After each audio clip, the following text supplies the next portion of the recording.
Hello. Good evening sir. Very good evening. तो जो लोग यहाँ पे ऑनलाइन हैं, उन लोगों के पास नेट है अभी?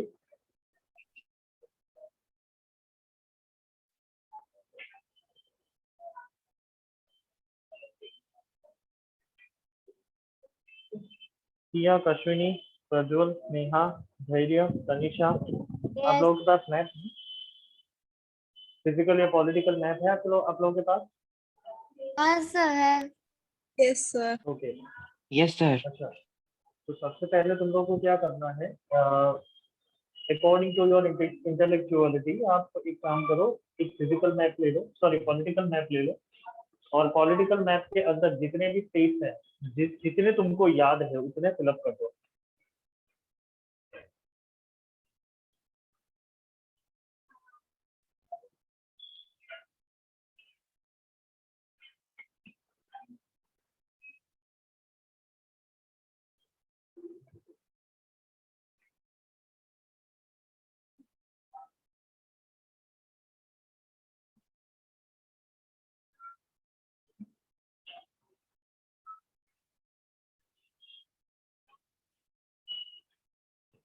ट्राइपॉड इसे था।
सर आप एक बार रिपीट कर सकते हैं, मैं क्या करना है मैप पे?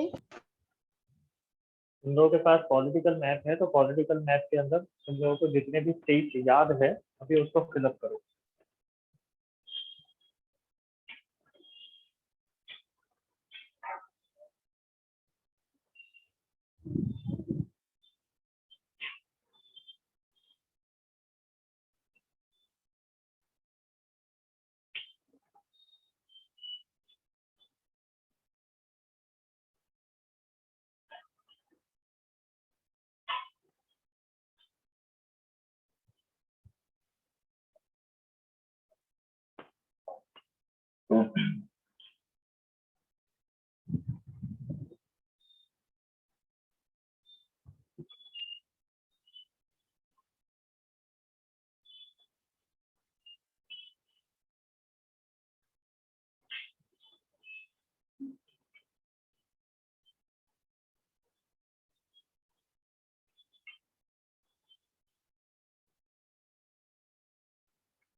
हो गया सबका? डन? ओके। एक मैं मुझे यहाँ से चाहिए, किसी के पास है?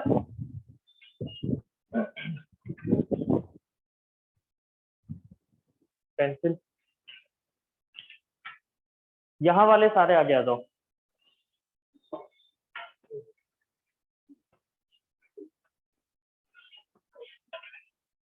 पहले इनकी बारी, फिर तुम लोगों की बारी, ठीक है? दिख रहा है? यहाँ पे आ जाओ।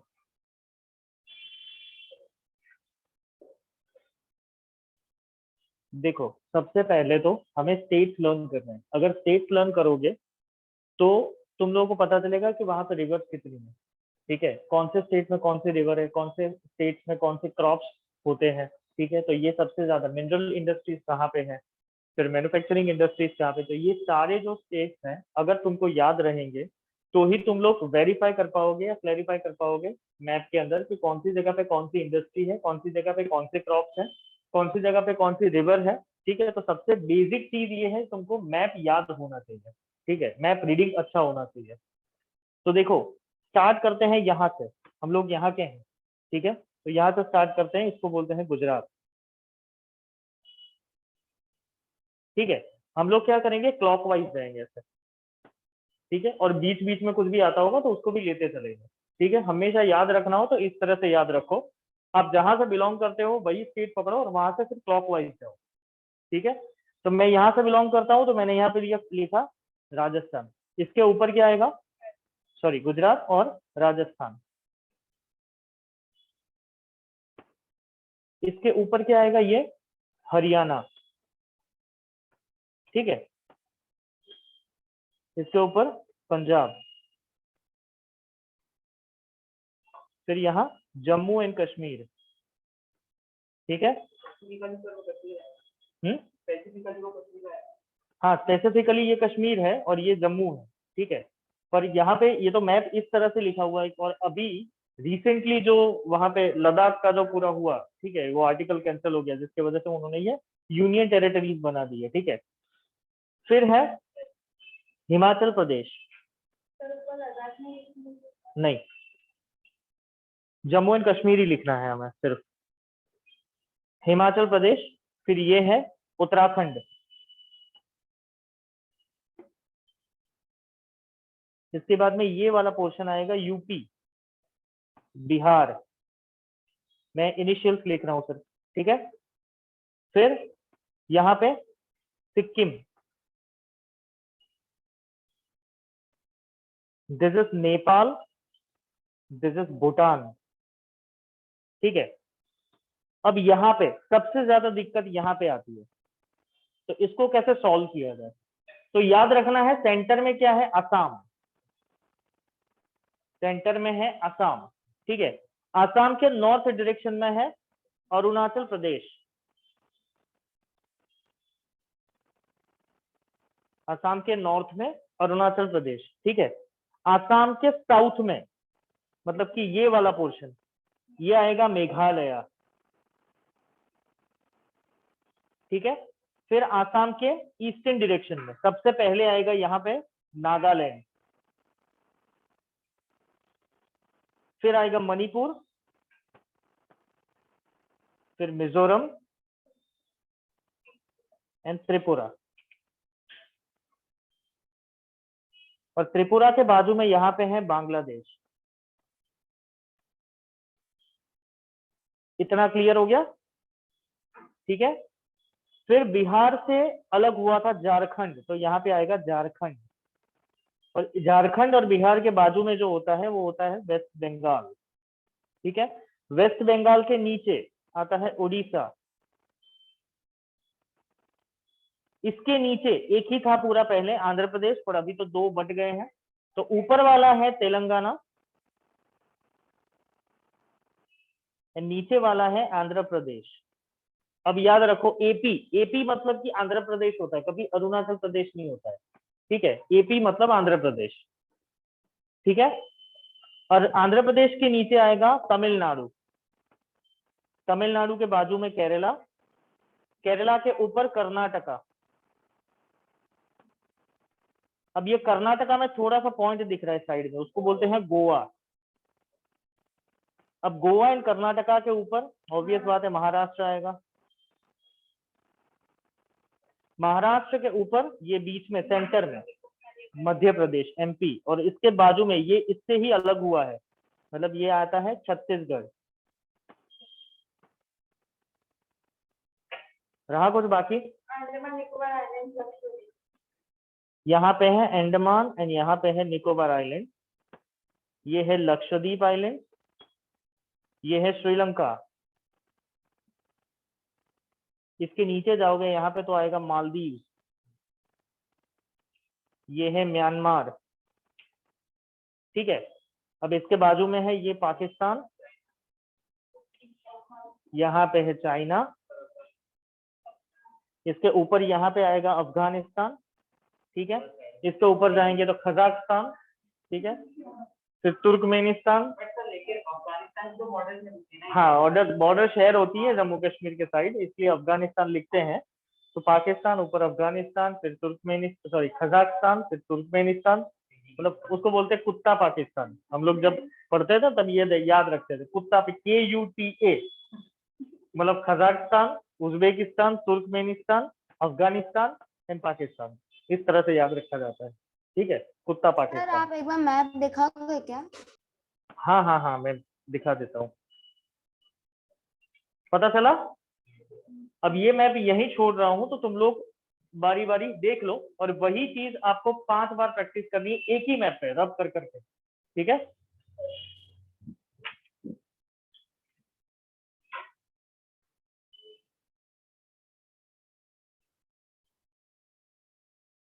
तुम लोगे ना? एक ओके सर। स्नैपशॉट ले लो। हाँ, स्नैपशॉट ले लो एक। तो थोड़ा नीचे का नहीं दिख रहा है, श्रीलंका। हाँ done sir. Okay, yes sir.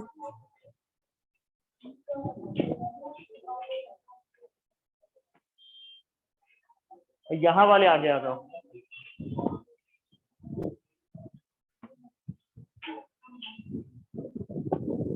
Map है?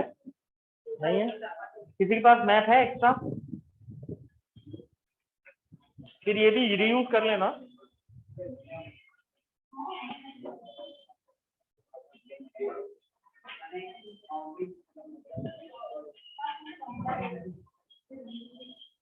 सेट होगा या नहीं होगा? हो जाएगा? ओके। अब देखो, मैप याद रखने का एक बहुत ही बढ़िया तरीका है कि हमेशा कोई भी एक स्टेट पकड़ लो और उसके बाद में पूरा क्लॉकवाइज जाना है, ठीक है। जैसे कि हम लोग बिलोंग करते हैं गुजरात से, ठीक है, तो सबसे पहले क्या लिखने का? गुजरात। अब गुजरात को सेंटर पॉइंट बनाना है, ठीक है, और वहां से हमको क्लॉकवाइज जाना है, ठीक है। तो गुजरात के ऊपर ये वाला जो पोर्शन है वो आएगा राजस्थान। राजस्थान के ऊपर ये पोर्शन है, इसको बोलते हैं हरियाणा, ठीक है। हरियाणा के बाजू में ये वाला जो छोटा सा पोर्शन है, ये इसको बोलेंगे दिल्ली, ठीक है। फिर इसके ऊपर आता है पंजाब। फिर यहाँ से ये एक्चुअली ये जम्मू है, ये कश्मीर है, अकॉर्डिंग टू अभी रिसेंट जो चेंजेस किए गए हैं, आर्टिकल 370 इन्होंने खत्म कर दिया, ठीक है। पर हम लोग लिखेंगे जम्मू एंड कश्मीर, क्योंकि हमें इतना डीप में नहीं जाना, ठीक है। जम्मू एंड कश्मीर में कुछ पूछते नहीं है वो लोग, तो अपने लिखेंगे Jammu and Kashmir, simple. Jammu and Kashmir के नीचे ये है हिमाचल प्रदेश, उसके नीचे ये उत्तराखंड, ठीक है, हरिद्वार वगैरह यहाँ आता है। इसके बाजू में देखो ये बॉर्डर पड़ रही है, डार्क लाइन है, तो ये बोलते हैं नेपाल, और नेपाल के बाजू में भूटान है, ये वाला भूटान, ठीक है। अब देखो यहाँ से उत्तराखंड से नीचे जाएंगे तो यूपी, ठीक है। यूपी के बाजू में बिहार। पहले ये पूरा एक ही पोर्शन था, पर इन्होंने कॉन्स्टिट्यूशनल अमेंडमेंट्स किए, करते गए, उसके बाद में इसको अलग किया, इसको अलग किया, इसको अलग किया, ठीक है। एक मिनट, हाँ, वो बीच वाला जो है ना हरियाणा के बाजू में, वो कर लो। अब इसके अब यहाँ पे आ जाते हैं। अब सबसे मोस्ट इंपॉर्टेंट चीज, सब लोग कंफ्यूज होते हैं यहीं से, ठीक है, इसको याद रखने का एकदम सरल तरीका है, सेंटर में है ये वाला पोर्शन, ठीक है, इसको हम बोलते हैं आसाम।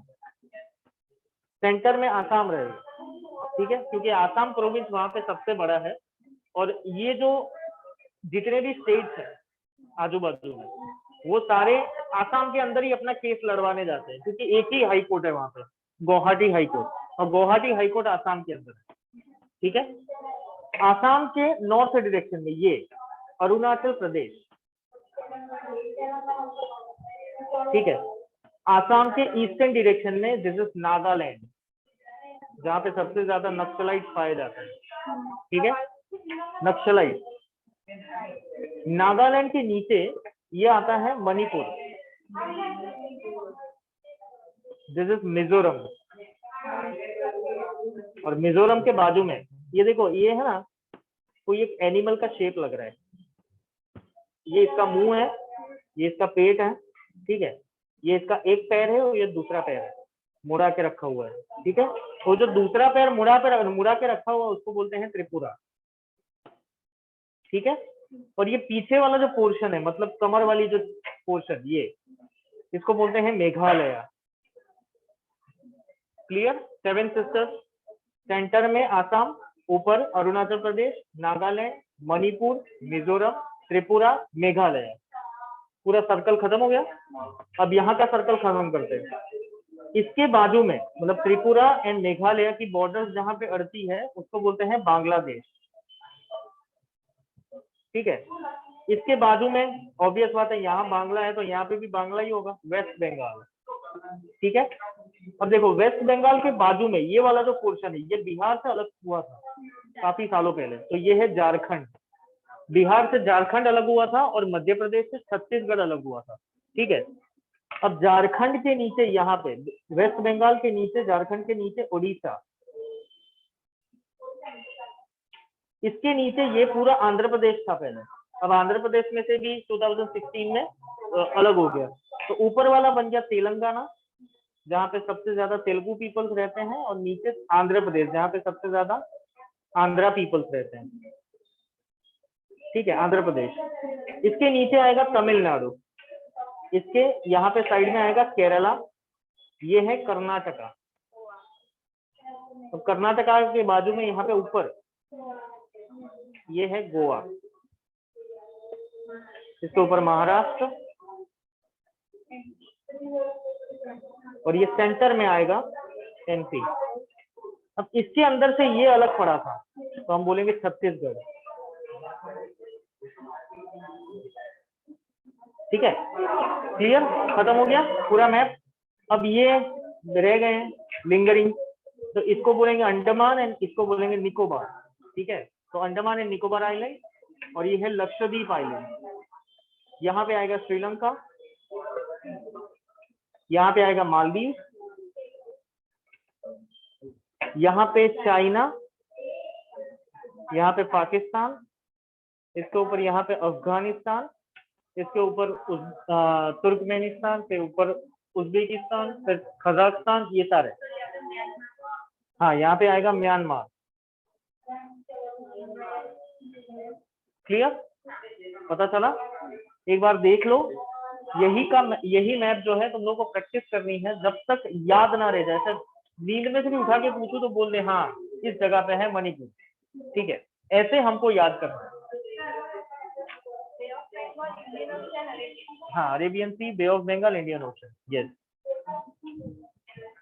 याद कर लो, सर्कुलेट करो पूरा मैप। अगर तुम लोगों का खत्म हो जाए तो इनको दो, इनका खत्म हो जाएंगे तो ये तुम लोगों को देंगे। तो पूरा सर्कुलेट करते रहो और ये प्रैक्टिस करते रहो। पहले खुद देख के करो, उसके बाद में फिर दूसरों को दो।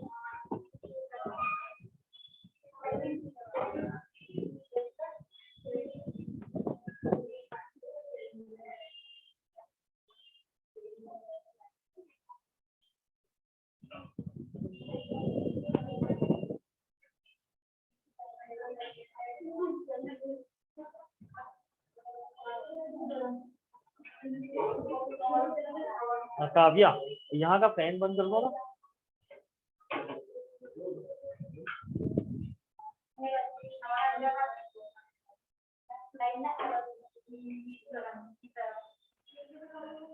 अच्छा, दूसरी चीज ये कि जो भी आप फिलअप करो तो थोड़े अच्छे हैंडराइटिंग से फिलअप करना कि तुमको पता चले यहाँ पे, और थोड़े हल्के हाथ से लिखना कि आप रब कर पाओ, वही मैप जो है वो आप रीयूज कर पाओ।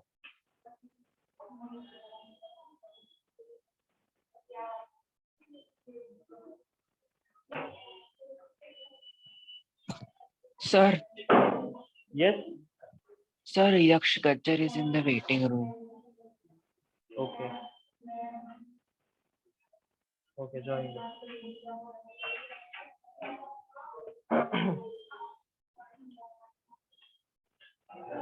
अभी जो लोग ऑनलाइन पढ़ रहे हैं वो भी अगर ऑफलाइन आ जाते तो बहुत ही बढ़िया रहता, क्योंकि it is very difficult to teach map online. ठीक है, नेक्स्ट टाइम ट्राई करिए कि आप भी ऑफलाइन आ जाइए। हो गया? कंटिन्यूअसली 5 बार करना है तुम लोगों को लर्न करने के लिए।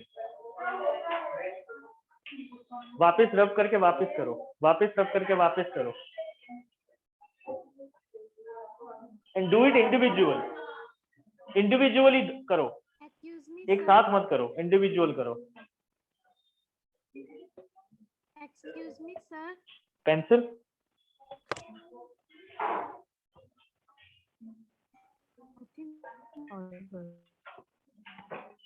Yes, sir, you are been excuse. भेज दिया। क्या? सर, हमने एग्रीकल्चर के नोट्स भेज दिए। नहीं डियर, एग्रीकल्चर के नोट्स अभी नहीं भेजे हैं मैंने, क्योंकि मेरा ही कंप्लीट नहीं हुआ है एग्रीकल्चर वाला। तो okay sir. If I am completed then I will send you. ठीक है? Okay sir.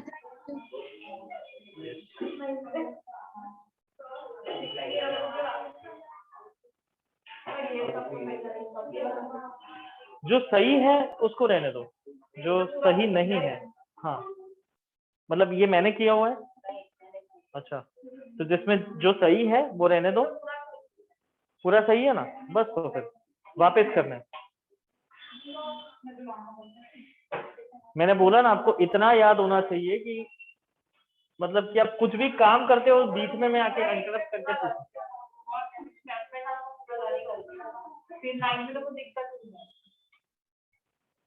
तुम लोगों की कौन से मैप्स है?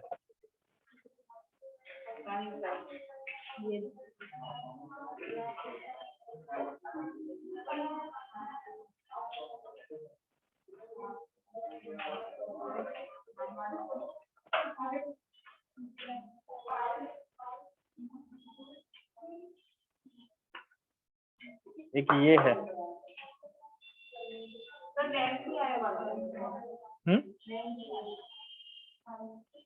क्या आने वाला है? डैम्स आने वाला है। हो गए? नहीं, फाइनल में तुमको सॉइल भी पूछेंगे, डैम्स भी पूछेंगे, मल्टीपर्पज प्रोजेक्ट भी आएगा, फिर क्रॉप्स भी आएंगे, मिनरल रिसोर्सेज भी आएंगे। ठीक है? हाँ, एक ही मैप में 3-4 चीजें पूछते हैं अलग अलग। एक होगा क्रॉप, एक होगा मिनरल रिसोर्स, एक होगा रिवर वैली प्रोजेक्ट, एक होगा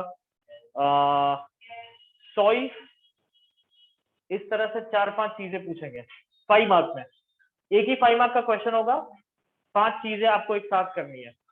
पर उसके लिए सबसे पहले मेहनत ये करनी पड़ेगी कि तुमको सारे सॉइल्स याद हो कौन सी जगह पे है, सारे क्रॉप्स याद हो कौन सी जगह पे है, सारे मिनरल रिसोर्सेज याद हो कौन सी जगह पे है, सारे मल्टीपर्पज प्रोजेक्ट याद हो कौन सी जगह पे है। अगर ये चीज याद रहेगी तो मैप के 5 मार्क्स जो है वो ऐसे ही मिल जाएंगे, कैश मार्क्स। और ये कैश मार्क्स कभी भी जाने नहीं देना है, कभी भी जाने नहीं देना है, क्योंकि कभी कभी ऐसा होता है कि बीच बीच में अगर हम कोई भी एक क्वेश्चन लिखते हैं और उसके अंदर जरा सा कंटेंट हमने कम लिख दिया तो वहां पे मार्क्स कट होगा, पर यहाँ पे थोड़ी सी भी ऊंच नीच हो गई तो मार्क्स मिल जाता है, क्योंकि everyone is not perfect in drawing. तो वहां पे मार्क्स गेन कर लेते हो, पर क्वेश्चन में या आंसर्स में मार्क्स इतनी इजीली गेन नहीं कर पाओगे जितना इसमें गेन कर पाओगे। अगर एक 5 मार्क का क्वेश्चन में तुम एक 5 मार्क के क्वेश्चन में तुमको शायद 3 मिल गए, तो सामने ये 5 मार्क्स अगर गेन कर लोगे तो परसेंटेज हाई हो जाएंगे और मार्क्स भी।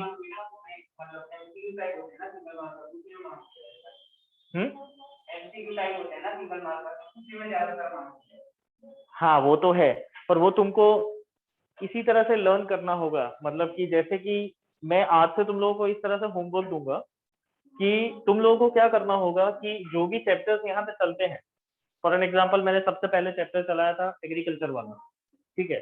तो चैप्टर 4 एग्रीकल्चर आपको नेक्स्ट टाइम जब हमारा लेक्चर होगा उस टाइम पे तुमको उसके अंदर से 50 क्वेश्चन आंसर बना के लिख के आना है। मतलब you don't have to copy from any of the publication. Arihant नहीं चाहिए मुझे फुल मार्क्स नहीं चाहिए, कोई नहीं चाहिए, इवन मुझे रचना सागर भी नहीं चाहिए। आप अपनी तरह से खुद बनाओ, टेक्स्ट बुक ले लो, टेक्स्ट बुक लेके बैठ जाओ, विद इन 1 आवर आपका होमवर्क जो है वो खत्म हो जाएगा, 101% आई गारंटी। ठीक है, क्या करना है, टेक्स्ट बुक ले लो, चैप्टर 4 निकालो, उसके अंदर से first from the very beginning line वहां से आप पढ़ना शुरू करो, वहीं से आप क्वेश्चन निकालो, उसका आंसर वहीं से आप निकालो। ठीक है, इस तरह से आपको टोटल चैप्टर में से 50 क्वेश्चन आंसर्स बनाने हैं और वो 50 क्वेश्चन आंसर सिर्फ और सिर्फ 1 लाइन या 1 वर्ड होनी चाहिए। मुझे एमसीक्यू नहीं चाहिए, मुझे 1 लाइनर चाहिए, 1 वर्ड चाहिए। ठीक है, अगर आप 1 वर्ड में आप फिल इन द ब्लैंक्स भी बना सकते हो और 1 वर्ड क्वेश्चन भी बना सकते हो, आंसर भी बना सकते हो। ठीक है, पर don't try to make MCQs नहीं चाहिए। ठीक है, अब इससे फायदा क्या होगा तुम लोगों को, तुम लोग क्या कर रहे हो, पूरा चैप्टर पढ़ रहे हो।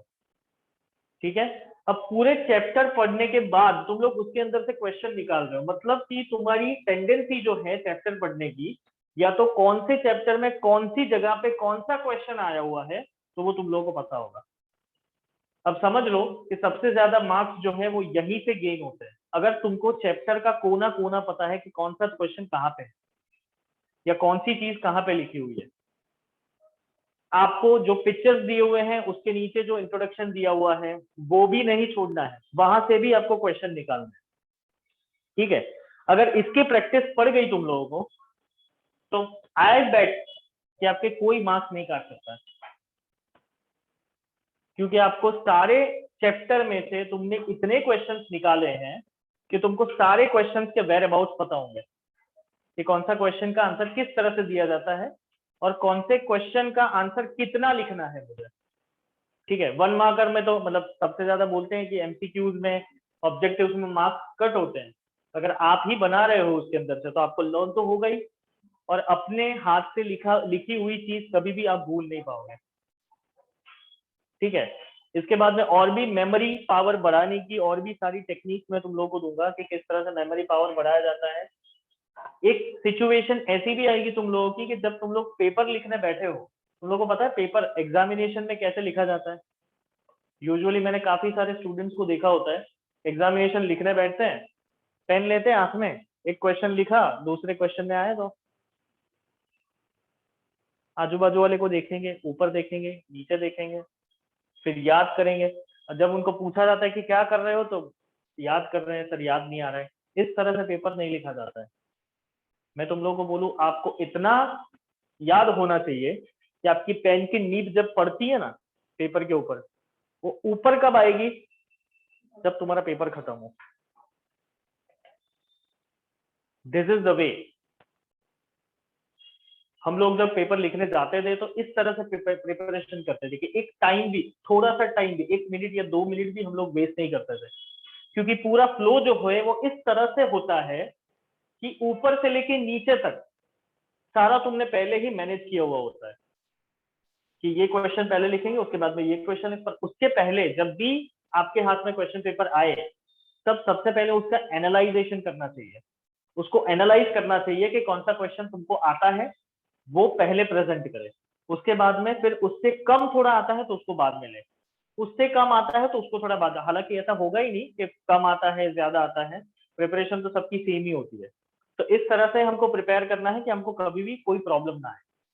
आपको पेपर कैसे फॉर्मेटिंग करना है, प्रेजेंटेशन कैसे देना है, वो भी मैं तुम लोग को सिखाऊंगा। ठीक है, ताकि कहीं पे भी हम चूक ना करें कि हमारे मार्क्स जो है वो कट जाए। ठीक है, क्लियर।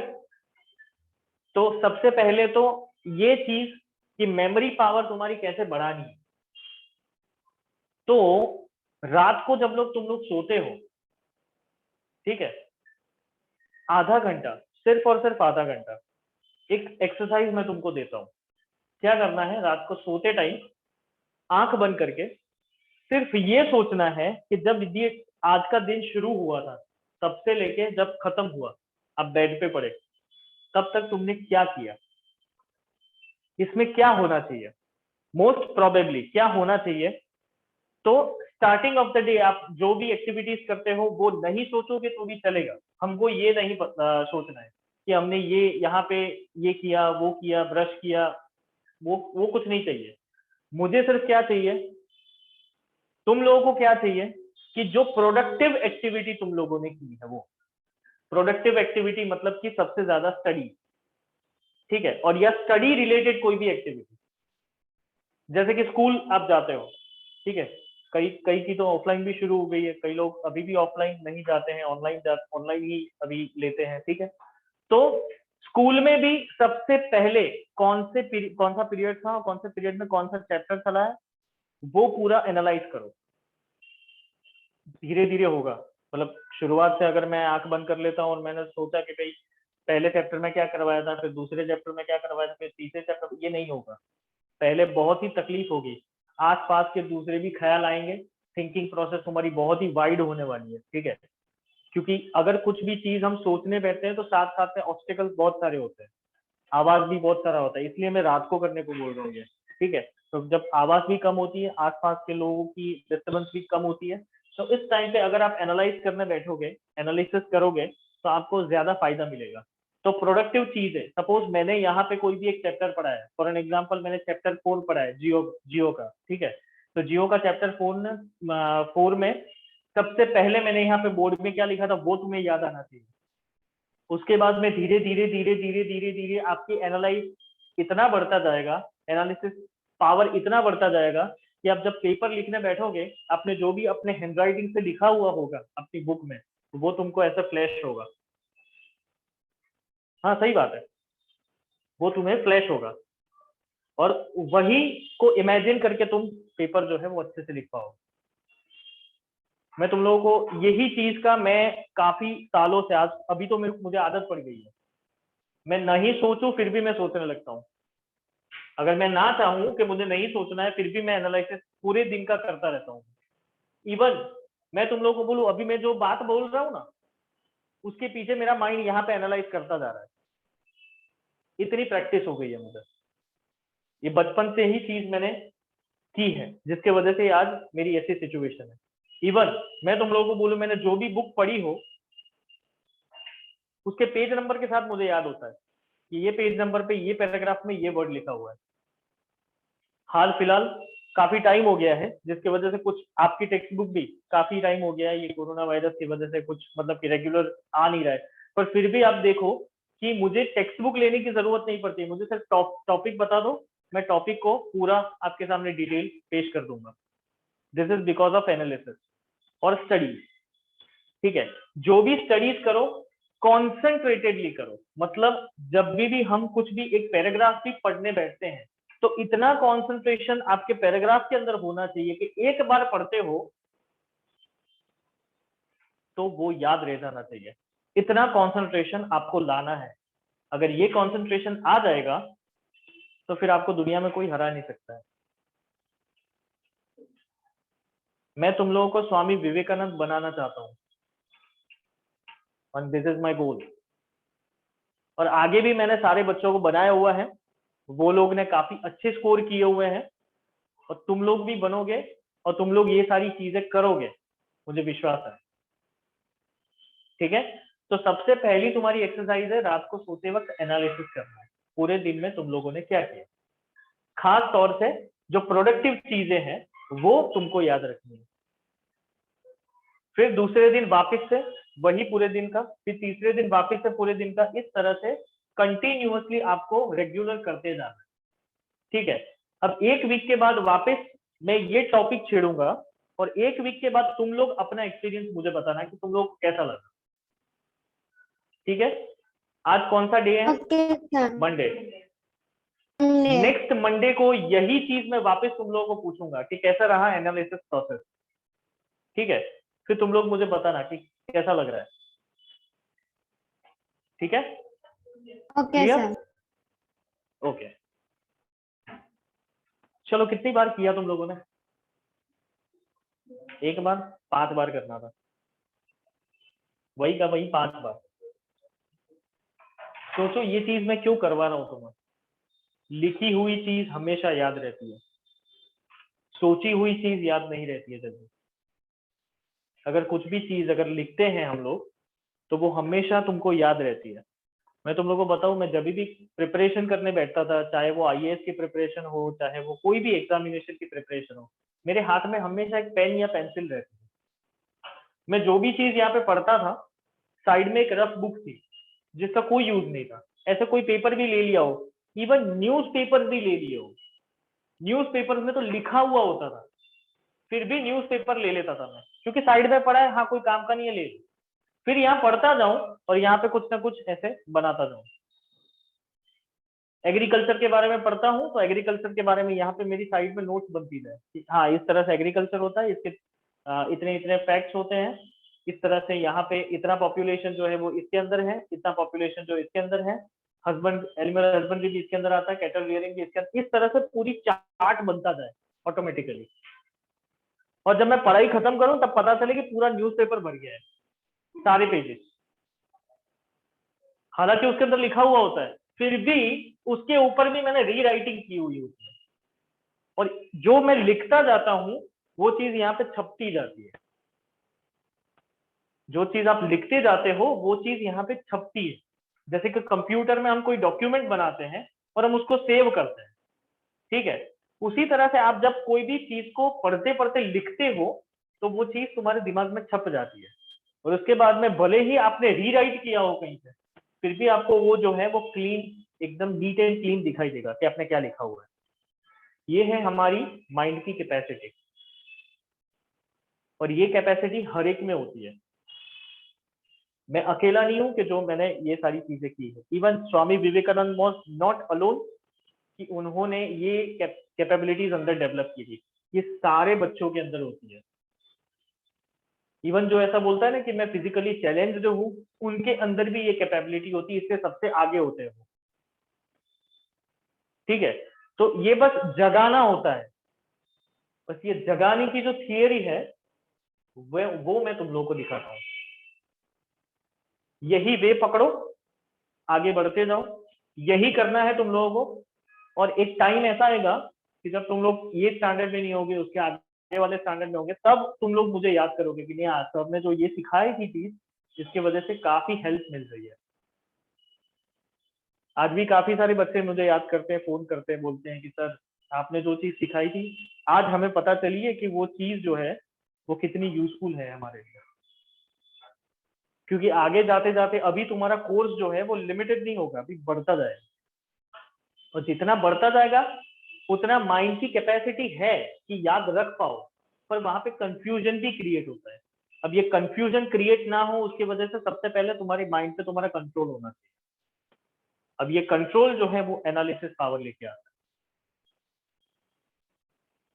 ठीक है, तो ये करना है तुम लोगों को। नेक्स्ट मंडे मैं तुम लोगों को यही टॉपिक पे हम लोग वापस बात करेंगे, और मैं पूछूंगा कि कैसा रहा तुम्हारा एक्सपीरियंस। ठीक है, मैं मेरा एक्सपीरियंस तुम लोगों को अभी शेयर कर देता हूँ।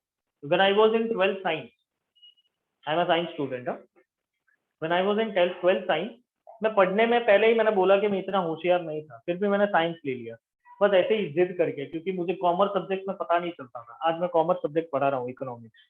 ठीक है, तो कॉमर्स सब्जेक्ट पता नहीं चलते थे, मैंने सोचा कि चलो ठीक है साइंस ही लेना है, और साइंस में मुझे रुचि ज्यादा थी, मतलब केमिस्ट्री मुझे बहुत अच्छा लगता था। Physics, I am not a guy of physics, कभी भी मैं फिजिक्स पढ़ा ही नहीं हूँ अच्छे से।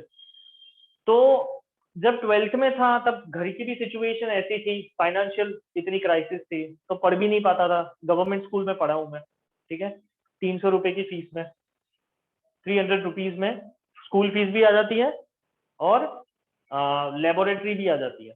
लैब के अंदर जो भी करते हैं ना वो सिर्फ 300 रुपीज में। गवर्नमेंट स्कूल में पढ़ा था, तो उस टाइम पे वहां पे इतना सारा अच्छा पढ़ाते भी नहीं थे। मतलब ठीक है पढ़ाते थे, पर हम लोग इतना ध्यान नहीं देते थे, because I am a back bencher, पीछे बैठने वाला था, मस्ती करने वाला था।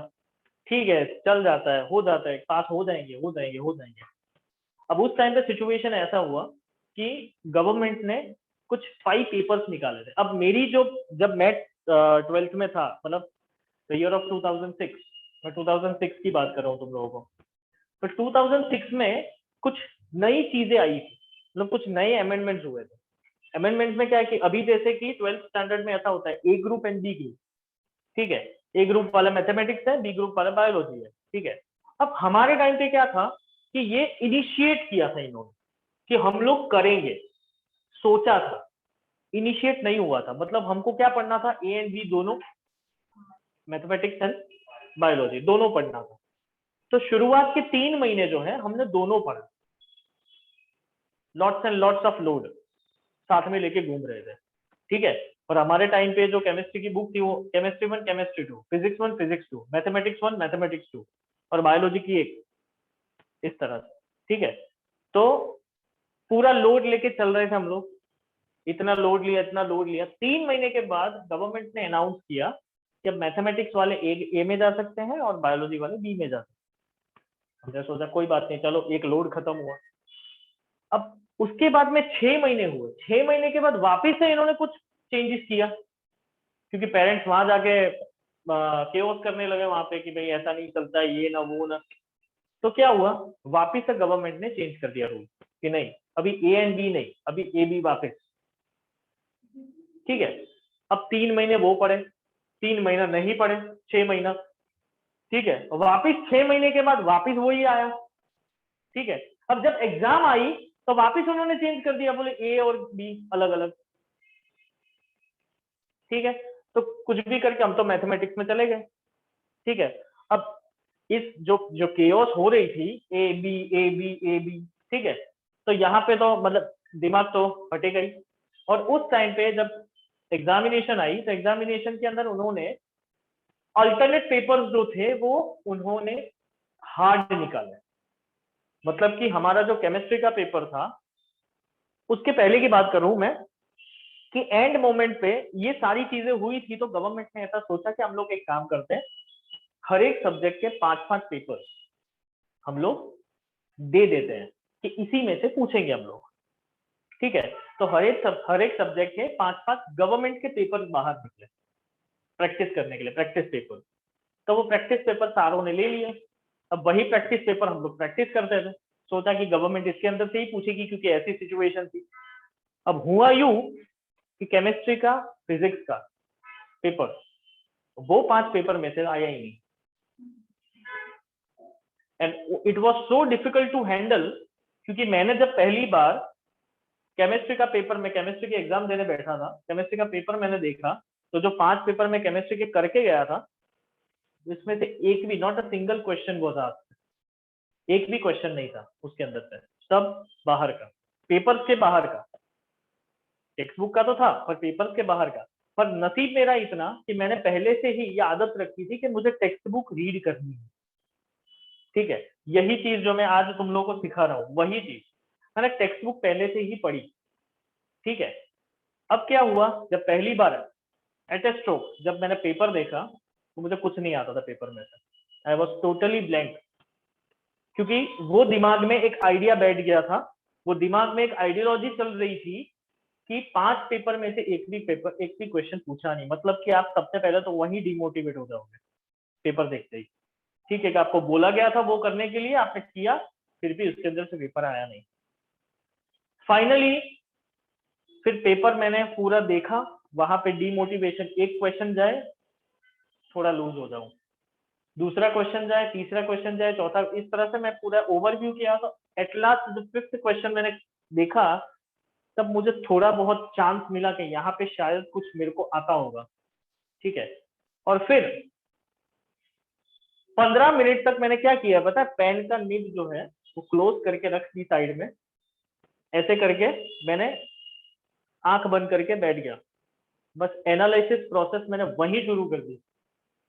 और मैं आपको बताऊं कि ये पता नहीं कोई चमत्कारिक इफेक्ट थी या स्पिरिचुअल शक्ति थी या पता नहीं क्या था, कि जब मैंने आईज ओपन की मेरे हाथ में पेन ऑटोमेटिकली मैंने ले ली, निब ऐसे जैसे ढक्कन खोला और लिखना शुरू किया, जब तक मैंने पेपर कंप्लीट नहीं किया तब तक मेरी पेन की निब जो है वो पेपर से उठी नहीं। And I scored 65 marks out of 100। मुझे कुछ नहीं आता था पेपर में, and I scored 65 marks from 100। सोचो, this is the power of analysis.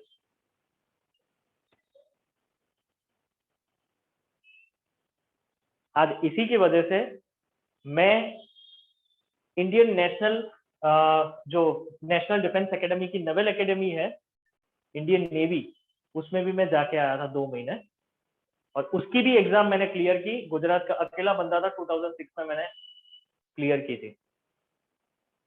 फिर लगातार कॉम्पिटिटिव एग्जाम्स क्लियर करते गया। फिर आफ्टर ऑल आना तो यही था, तुम लोगों को पढ़ाना है, तो यही आ गया। डेस्टिनेशन हमारी फिक्स होती है, पर एनालिसिस पावर इज मस्ट। कुछ भी कर लो, कोई भी सब्जेक्ट पकड़ लो, अकेले मैं एसएस के लिए नहीं बोल रहा हूँ, मैं सभी सब्जेक्ट के लिए बोल रहा हूँ। अगर आप जितना अच्छा एनालिसिस कर पाओ उतना यू विल बी बेनिफिटेड। पक्का? तो नेक्स्ट हम लोग मंडे को आपका कैसा एक्सपेरिमेंट रहा और कैसा एक्सपीरियंस आपको लग रहा है अभी, मतलब पहले 1 वीक पहले आप कैसे महसूस करते थे, और आफ्टर एनालिसिस प्रोसेस 1 वीक के बाद आप क्या महसूस कर रहे हो, कितना याद रह रहा है, वो चीज हम लोग देखेंगे। इन बिटवीन शायद एग्जाम भी कंडक्ट हो जाए यहाँ पे, तो उसका भी फायदा मिल जाएगा तुम लोगों को। ठीक है, तो आज का होमवर्क तुम्हारा क्या है? चैप्टर 4 जियो, उसके 50 क्वेश्चन आंसर्स लिख लो अगर याद ना रहे तो। चैप्टर 4 जियो एग्रीकल्चर के 50 क्वेश्चन आंसर्स अपने आप लिखने हैं, कहीं से भी कॉपी किया तो मुझे पता चल जाएगा। ठीक है, मेरे पास ओशन भी है, सॉरी अरिहंत भी है, मेरे पास फुल मार्क्स भी है, सब कुछ है, रचना सागर भी है, सब कुछ है मेरे पास, तो मुझे पता चल जाएगा। ठीक है, तो अपने आप ढूंढने हैं और इसके आंसर भी साथ में ढूंढ के उसके अंदर लिखने हैं। अच्छा, कोई ऐसा नहीं है ना जिनको ऐसा लग रहा है कि क्वेश्चन ही लिखने हैं, सिर्फ क्वेश्चन नहीं लिखने, आंसर के साथ लिखने हैं? नहीं, कभी कभी ऐसा होता है, किसी को बोलना होता है टेक्स्ट बुक में से ही लिखना है, सिर्फ और सिर्फ टेक्स्ट बुक। हाँ, 1 वर्ड या 1 लाइन सेंटेंसेस, जो भी, मतलब एमसीक्यू नहीं चाहिए मुझे, सिर्फ और सिर्फ 1 लाइन आंसर या तो 1 वर्ड, मतलब फिल इन ब्लैंक हो सकती है, ठीक है, और 1 वर्ड आंसर्स हो सकते हैं, 1 लाइनर्स हो सकते हैं, ठीक है, पर 1 वर्ड मल्टीपल चॉइस क्वेश्चन नहीं चाहिए। ठीक है, ओके, क्लियर? चलो फिर मिलते हैं नेक्स्ट लेक्चर में।